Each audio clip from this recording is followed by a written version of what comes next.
ارشاد فرما محبوب کریم صلی اللہ علیہ وسلم نے انا دار الحکمت وعلی بابها، میں حکمت کا گھر ہوں اور علی اس کا دروازہ ہے۔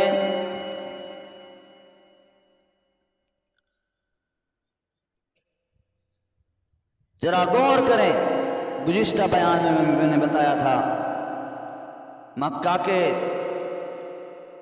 بہادر لوگ، ہنڈی چوسنے والے، آگے دسترخوان نبی کا لگ رہا ہے، انچارج حضرت علی بنے ہوئے ہیں، کھا رہے ہیں، ہڈی چوس رہے ہیں، کھانے میں دیر نہ کی، ہڈی چوسنے میں دیر نہ کی، مگر جو ہی اعلان نبوت سنا، کانوں میں پڑا، رینگ ان کے بدن پر جو تک حق کے لیے طرف نہیں رہیں گی، ان کے دلوں کے اندر چوٹ لگی،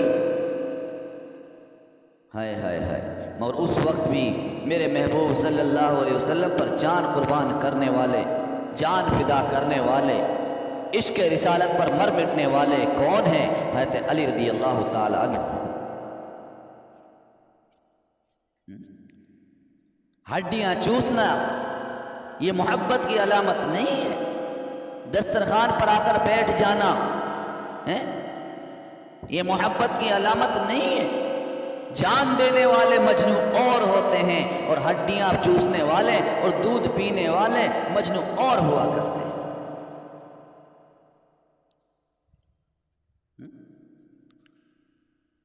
جیسا کہ میں نے آپ کو گزشتہ بیان میں بتایا تھا، ابو لہب مشرک ہڈی چوسنے تو فوراً تیار ہو گیا، اور جب میرے محبوب صلی اللہ علیہ وسلم نے توحید الہی کو پیش کیا، حق کی دعوت دی، کلمہ ایمان کو پیش کیا، تو پتھر مارنے میں سب سے آگے بڑھنے لگ گئے۔ توحید کو نہیں مانا، رسالت کی تصدیق نہیں کی، مگر یہ بے ایمان ہڈیاں چوسنے کے لیے فوراً آ گئے۔ ہائے ہائے، قربان جاؤں علی تیری بہادری کے، کہ تیرے میں عشق رسالت کے، کہ تو نے دعوت کے دن رسالت کی تائید کا حق ادا کیا۔ ایک رات آتی ہے، تاریخی رات ہے، ہاں اسلامی تاریخ میں اس رات کی بہت اہمیت ہے، اور یہ وہ رات ہے کہ جس رات مکہ کے بڑے بڑے بہادر پٹیل چودھری جمع ہو گئے اور انہوں نے فیصلہ لیا کہ آج محمد رسول اللہ صلی اللہ علیہ وسلم کو ختم کر دیا جائے، نعوذ باللہ قتل کر دیا جائے، اور موقع تلاش رہے ہیں، میٹنگ چل رہی ہیں، مجلسیں لگ رہی ہیں، ہمیشہ کے لیے حق و صداقت کی آواز کو خاموش کر دیا جائے، اس کے لیے فکر مند ہو رہے ہیں، مگر خداوند قدوس کو کچھ اور ہی منظور تھا۔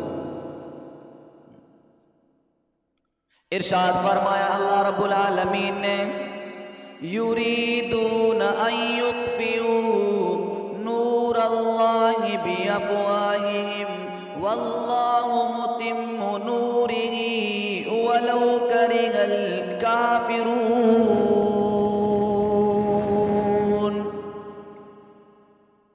ہائے ہائے،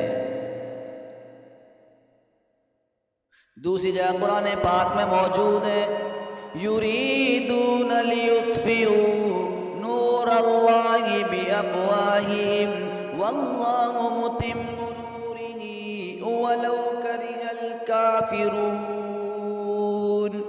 هو الذی ارسل رسولہ بالہدی ودین الحق لیظہرہ علی الدین کلہ ولو کرہ المشرکون۔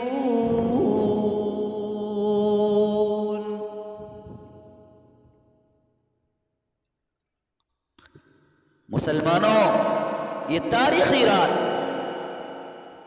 اسلام کے اندر دو شخصیتوں کی عزت کو اور صحرا کو اجاگر کر رہی ہوتی ہے۔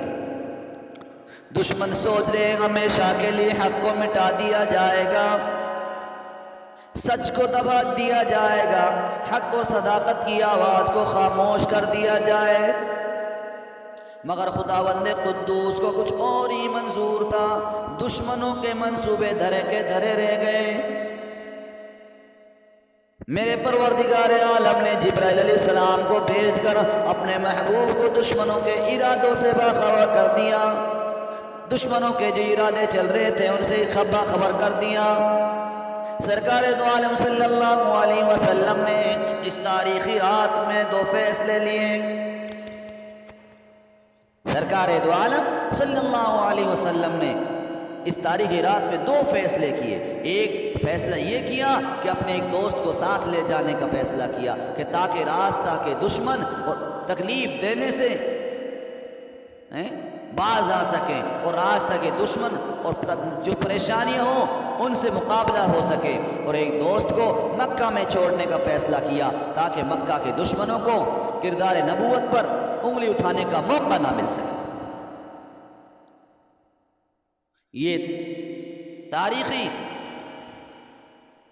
استقلال اور ہمت کے گواہ ہیں۔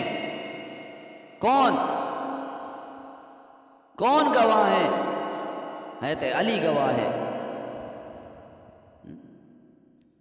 ابو بکر صدیق رضی اللہ تعالیٰ عنہ کے بارے میں گواہ ہے۔ حضرت علی رضی اللہ تعالیٰ عنہ نے ایک مرتبہ لوگوں سے پوچھا، لوگوں بتاؤ بہادر کون ہے؟ تو لوگوں نے کہا امیر المومنین آپ ہیں۔ حضرت علی رضی اللہ تعالیٰ عنہ نے فرمایا میں نے کسی سے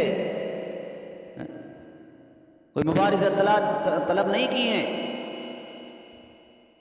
مگر میں اس سے پورا انتقام لیا، لیکن تم مجھے یہ بتاؤ کہ لوگوں میں سب سے زیادہ بہادر کون شخص ہے؟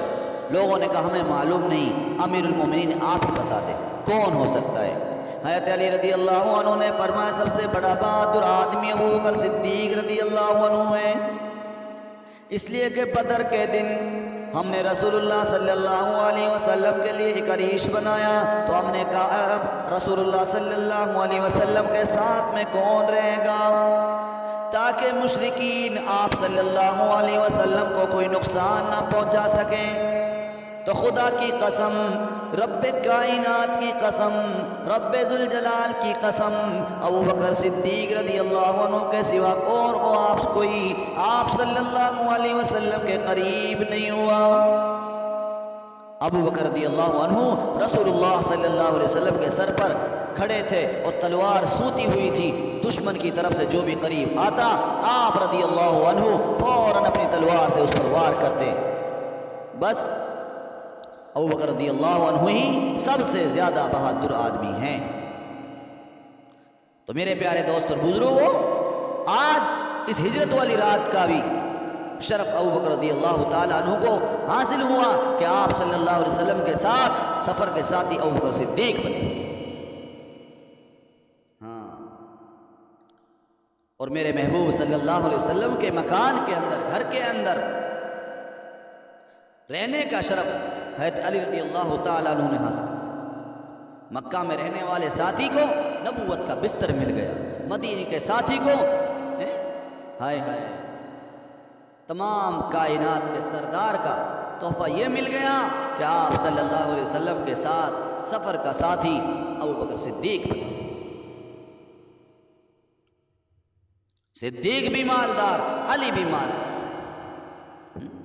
ایمان کی دولت سے دونوں مالدار ہو گئے، دونوں کے دونوں مالا مال ہو گئے۔ وہ دیکھو دشمنوں کا لشکر آ رہا ہے، دشمنوں کی کمیٹی جڑی ہوئی ہے، دشمنوں کی جماعت اور تنظیم اپنے کام سے پورے طریقے سے خوش ہے۔ چاروں طرف سے میرے محبوب کا گھر کو گھیر لیا گیا، میرے محبوب کے گھر کا گھیراؤ کیا گیا، کاشانہ نبوت کا گھیراؤ کیا گیا۔ کفر نبی کے دروازے پر اپنی پوری قوت لے کر آ گیا۔ رات کی تہائی گزری تھی، اندھیرا چھا گیا تھا کہ قریش کی منتخب جماعت کاشانہ نبوت کے دروازے پر جمع ہو گئی۔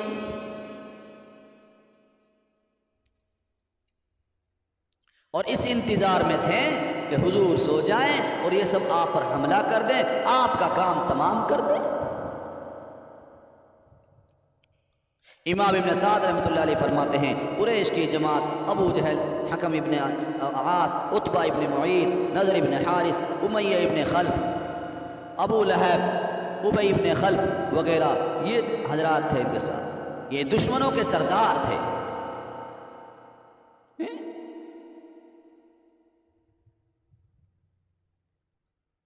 آگے آ رہے ہیں،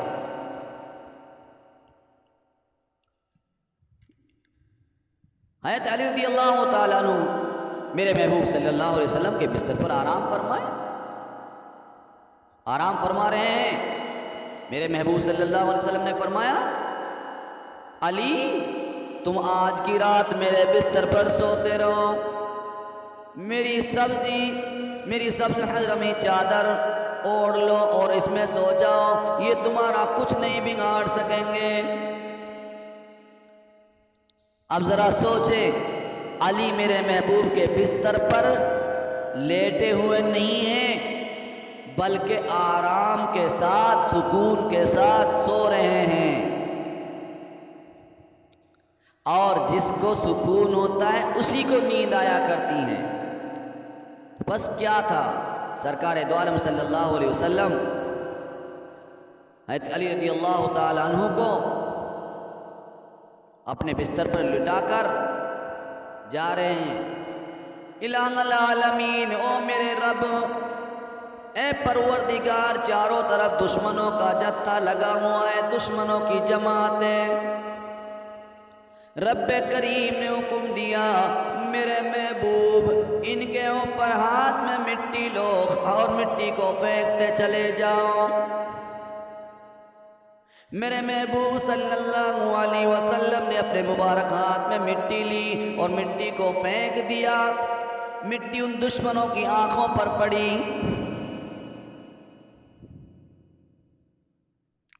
اب ایک دوسرے کو کہہ رہے ہیں، ہاں ابو لہب ابی ابن خلف کو کہہ رہا ہے، وہ دوسرے کو کہہ رہا ہے، اس طرح آپس میں ہاں مٹی پھینک دی، کنکر پھینک دیا، آنکھوں سے دکھائی نہیں دے رہا، آپس میں ایک دوسرے پر لعن طعن کرنا شروع کیے۔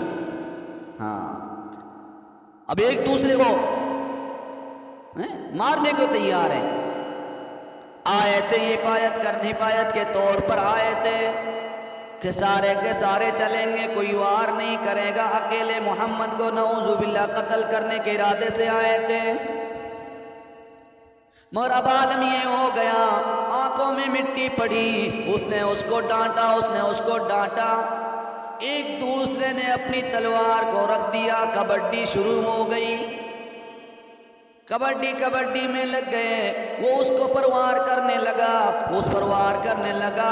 ابو لہب بولا تمہیں معلوم بھی ہے، جانے والا چلا گیا، اپنا کام کر گیا، تم کو لڑنے میں لگا گیا۔ ہائے میرے محبوب نکل گئے، یہ کفار آپس میں ہی جھگڑتے رہے،